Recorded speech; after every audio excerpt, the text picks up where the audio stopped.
So this is a really weird story, but let me tell it from the beginning. My dad and mom have been married 17 years now and have me as my little sister and little brother. My dad around 2 years ago started being just super weird and distant and rude and angry and mean to the whole family, and it was around the time when I started going through a really tough time mentally. I'm 16 and it started at the beginning of my sophomore year, and it was just awful. It got bad enough to a point where I was cutting myself and couldn't even get out of bed to go to school. My dad would beat me for this, and my mom would sometimes beat me too. My dad was always worse, though. He'd pick me up by my hair and throw me off my bed and stuff. It was just the worst year of my life. So about 3 months ago, this lady texted my mom and told her that my dad was married to her and that she had a kid and was expecting another kid, and my mom went absolutely ballistic on my dad. My dad denied it at first and wouldn't give my mom the phone for hours as they screamed and broke everything upstairs. Me and my siblings were all in my sister's bed just listening to it. It got bad enough the next day with their fighting that they both hit each other, and my mom called the police on my dad. The police just talked to both of them and sort of told my mom to get a restraining order and that they couldn't do anything, and my dad just left the house to go to work at the restaurants. Oh yeah, this is important. So my parents own 2 businesses, restaurants that they work at. Technically, my dad's an engineer, but he says he doesn't want to work for anybody. So the police left, and we were just sort of taking it all in. We had 2 half-siblings, and my dad had been cheating with a whole other wife for 2 years. The thing is, my mom can't divorce him for another 3 years minimum because their visa or green card is connected. And if they get divorced, then the green card will expire and we'll all be sent back to Saudi and my mom, and we don't want that because we've lived here our whole life. My dad said nasty things to my mom and still says them, but my mom has made a plan to trick him into thinking she forgave him and that she wants to work out the marriage. Because he put everything under his name, the house, both the businesses, which, by the way, were my mom's. She worked in them day and night and put all the effort into them. He bought the other wife a Range Rover and took her to Florida, and I forgot to add this too. But this lady was an employee at the restaurant my parents hired because she was homeless and lived in a shelter, and apparently had 3 abusive husbands, so my mom hired her to help her have a fresh start. This lady is also insane. She abused her last husbands, and she would scream at my dad, and she held a knife up to his throat once too, but he still didn't ever leave her. He did leave her when my mom found out because apparently he made a effing deal with her that if she ever told my mom, he would divorce her.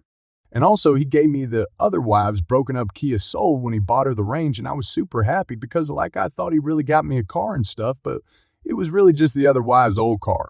When he divorced her, he took the car back from her and gave it to me, but when he got home with the car and saw my mom crying, he screamed at my mom and said, "This is my wife and I had to spoil her." Oh, and he also bought the other wife an apartment and gave her over $600,000 while me and my mom and siblings have been saving money for 2 years and not spending it on anything other than necessities. Because my mom told us my dad was going through a struggling time and we didn't have that much money, but he was really just giving it to the other effing wife. For the past 3 months, he's been mentally abusing my mom and calling her crazy and telling her to stop talking about it. He gives her these strikes before he says he's going to divorce her. And just the other day, he was screaming at my mom for crying and saying if she doesn't leave the room, which is literally her room, he would divorce her right then. He tells my mom that she was useless and he could never talk to her. And she was only sometimes good for him to have sex with, and he just says these horrible, terrible, disgusting things to her. Let me tell you about my mom now. My mom pretty much raised us our whole lives. Oh yeah, my dad also said she did a terrible job with us even though he was never home. But anyways, my mom put us in every sport and activity and drove us there and back and still came home, and she worked at the restaurant and came home to make dinner for us every night. She's the most loving, sweet, caring, and kind person you could ever think of. I feel like I've been sort of carrying the whole house for the last couple of weeks, and I already had anxiety before, but it's just so bad now. It's gotten to the point where I can't keep any food down, but I really want to be there for my mom and just my siblings and everyone, and I don't know what to do. It's so hard living and pretending to love and like my dad because we can't show him that we don't, or he'll really divorce my mom and break the family and all of our lives pretty much. At the beginning, he would tell my mom to go back to Saudi to her parents because he was such a bad person and trying to guilt trip her and stuff. But me and my mom think he just wanted her out of the house so he could bring his other wife to our house and for her to live here. Oh, I also forgot to mention like a week after my mom found out, he said he was going to end himself and we had to call the police and we were like speeding driving around the city to find him and we literally thought he died, but he was just faking it. It just breaks my heart seeing my mom have to live through this and I really don't know what to do. He took $5,000 of my parents' house cash stash and we think he bought her some used car. And he's been going to her house in the middle of work in May. And my mom know because he put a tracker in his car. He also used $100K of my mom's money to buy the other wife the Range Rover. I honestly just can't believe that his disgusting lady literally came from a shelter and my dad did this, so yeah. Also, my mom has a lawyer and has talked to more than one. If she divorces him right now, her green card would be lost and we would all be sent back to Saudi Arabia. She would barely get any money from the divorce because the cars, the businesses, and the house are all under his name. She's going to apply for a green card through me. I think in 5 years when I turn 21, I'm not sure on that stuff. It's kind of been a blur, to be honest. Also, sorry, I want to mention something else. My dad has had 2 kids with this lady in 2 years and told us that we were terrible kids. When my mom said she didn't want him to go to the lady's house alone to see his kid and to bring her, and she'll even wait in the car, he screamed at her and said no. It's hard to love someone who doesn't even like you. And my dad, for some reason, just like stopped caring about us after we weren't kids. And now he's like obsessed with his baby from her. I don't understand how he tells my mom how terrible she is, how she's ugly and how he hates her, but then the next day he'll say how he loves her and he only slept with the woman 3 times by force. It just doesn't add up and I'm so sick of everything that's been going on and just want to be a 16-year-old girl. I shouldn't be selfish and need to think of my mom and siblings too, but I don't know, I feel like I'm a parent at 16.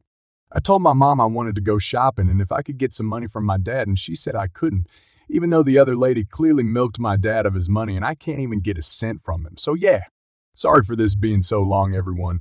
And if you've read all this, thank you for listening. All right, imagine this scene. My kid, Max, an 8-year-old bundle of energy with a grin that could outshine the sun. This little guy is head over heels for soccer.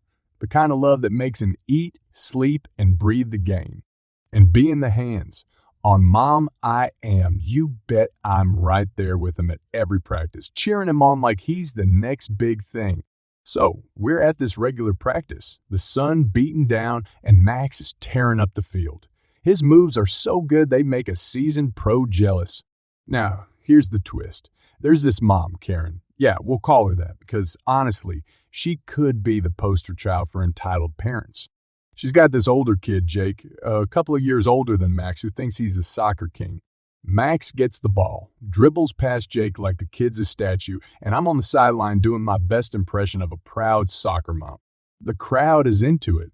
Other parents are clapping, and in my mind, I'm preparing a speech for Max's future acceptance into soccer greatness. And then, bam! Max scores this amazing goal, and he's running toward me for a victory hug. I've seen my fair share of soccer games, but this is my little dude making a name for himself. I'm grinning from ear to ear, ready to give him the biggest high five ever. But hold on, cue Karen. As Max approaches, she sticks her leg out, and I'm thinking, no way, she's not really going to. And then, bam! Max trips and lands on the grass. I go from a proud mom to a raging bull in like 0 seconds flat. My heart sinks and I swear, time slows down. There's Max, sprawled on the grass, and there's me, ready to unleash my inner lioness on Karen. The other parents are gasping, and I'm caught in this internal struggle between being the responsible adult and giving Karen a piece of my mind. Spoiler alert. Responsibility wins, but it's a close call. I rush to Max, who's a mix of shock and confusion, and I'm all, hey buddy, you okay? But my eyes are sending lasers toward Karen, who's giving me this innocent look. Deep breaths, I tell myself. I scoop Max up in my arms, ready to comfort him, but my joy turns to horror when I notice blood on his lips. Oh my God, Max, you're bleeding, I exclaim, panic setting in. Max is fighting back tears, his little face contorted with pain. I shoot Karen the deadliest glare yet, my protective instincts kicking into overdrive. Ignoring the internal struggle, I rush Max to the side, away from the chaos. My heart is pounding as I examine Max's cut lip. Karen, the so-called soccer mom, is now just a blur in the background. The other parents are realizing that this went way beyond playground antics. She did what? One of them exclaims, catching on to the severity of the situation. In a moment of pure rage and desperation, I glance down at my shoes. They're not stilettos, but they're substantial enough. With Max in my arms, his blood on my hands, and the adrenaline pumping, I march back toward Karen. I don't even remember the impact, but the collective gasp of the onlookers tells me everything. I kicked her foot with every ounce of anger and frustration coursing through me. The kind of kick that says, "You just messed with the wrong mom." It's not my proudest moment, but a mother's protective instinct can be a force to be reckoned with. Karen yelps in pain, clutching her foot, and I stand there, heart still pounding, lips trembling, but a strange sense of satisfaction washing over me. It's not a solution, but it's a response to the mama bear inside me who couldn't stand by while her cub was hurt. The chaos intensifies as some parents gasp in shock. Others nod in a sort of vigilante justice approval. Karen, now hopping on one foot, shoots me a look that's a mix of pain, surprise, and probably a hint of realization that she crossed the line. A coach rushes over, trying to defuse the situation. "All right, everyone, let's calm down," he says. But the atmosphere is electric. Max is still in my arms, his tear-streaked face against my shoulder. The shock of the situation is settling in, not just for me, but for everyone witnessing the soccer field showdown. With a final glance at Karen, who's now being consoled by some of the less than sympathetic parents, I turn away. This isn't the kind of drama I signed up for on a Saturday afternoon. I shoot an apologetic look at the coach who's still trying to restore order and head toward the parking lot with Max. The car ride home is quiet. Max, exhausted and still processing the whole ordeal, drifts off to sleep in the back seat. I steal glances at him through the rearview mirror, a mix of guilt and relief settling in. Guilt for losing my cool, relief that I did something to protect my son. As we pull into the driveway, I carry Max into the house, his small frame feeling fragile against mine. The bleeding has stopped, but there's a red stain on his soccer jersey, a stark reminder of an afternoon that started with cheers and ended with chaos. I tuck Max into bed, careful not to wake him. He stirs for a moment, his eyes meet mine, and I whisper, "I'm sorry, buddy. Mama Bear just couldn't stand by when you were hurt." His sleepy eyes hold a mix of understanding and gratitude. Closing the door gently, I sink onto the couch, replaying the events of the day. I might not have handled it in the most civilized way, but in that moment, seeing my son hurt, primal instincts took over. A mother's love can be gentle as a lullaby, but mess with her cub, and she might just kick you in the foot with her so subtle mom shoes. I work in a small startup company of around 12 people. It's a very good atmosphere in the office, and everyone pulls their weight and is super motivated.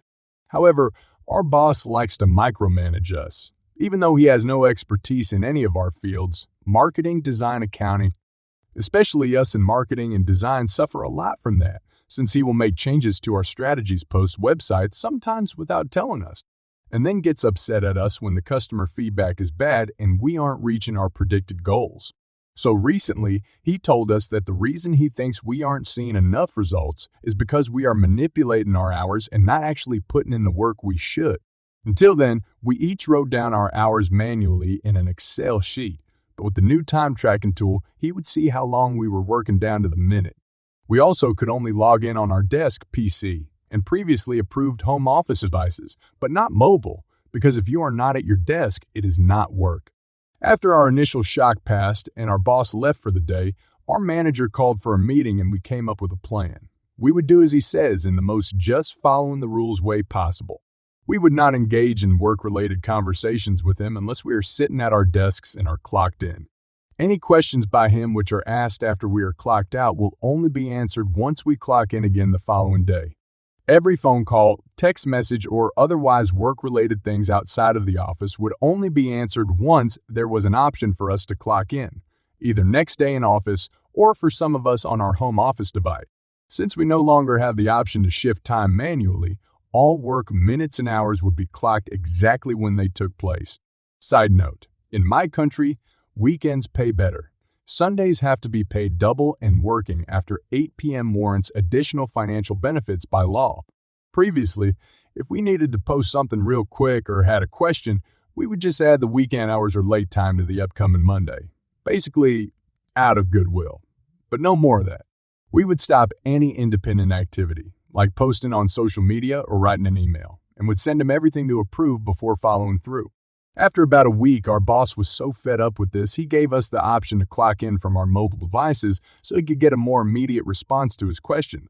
However, this, of course, led to us clocking in ways more frequently since, as I said, he likes to micromanage and is therefore asking a lot of questions. I'm happy to report that as of 2024, we have abolished the system again and regained most of our independence. And even though our boss is still pissed about how we exploited the system, it brought the team closer together and hopefully taught him a lesson.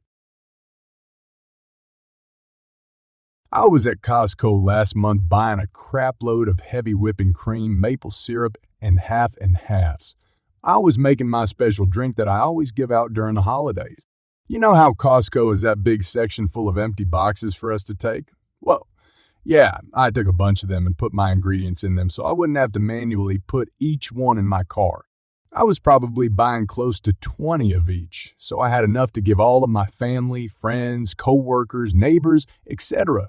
I did self-checkout so the poor cashier wouldn't have to scan like 70 items. Got my long receipt and made my way over to the receipt goblins at the exit.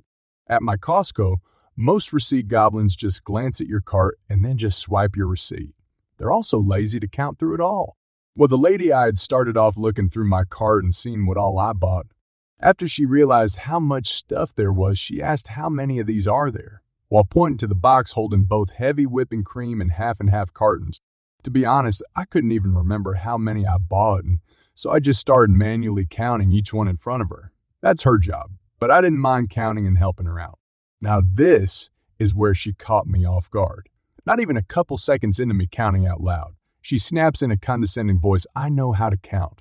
I want to know how many of these," while pointing to a carton of half and half. I'm thinking, lady, this is why I'm counting. But all right, whatever. I reply back, "Okay, I don't remember how many I bought. But since you know how to count, you're more than welcome to." She just glares at me and starts manually counting them all. After finishing counting all 70 plus items, she hands me back my receipt while trying to avoid eye contact. I just say thank you and wish her a better day,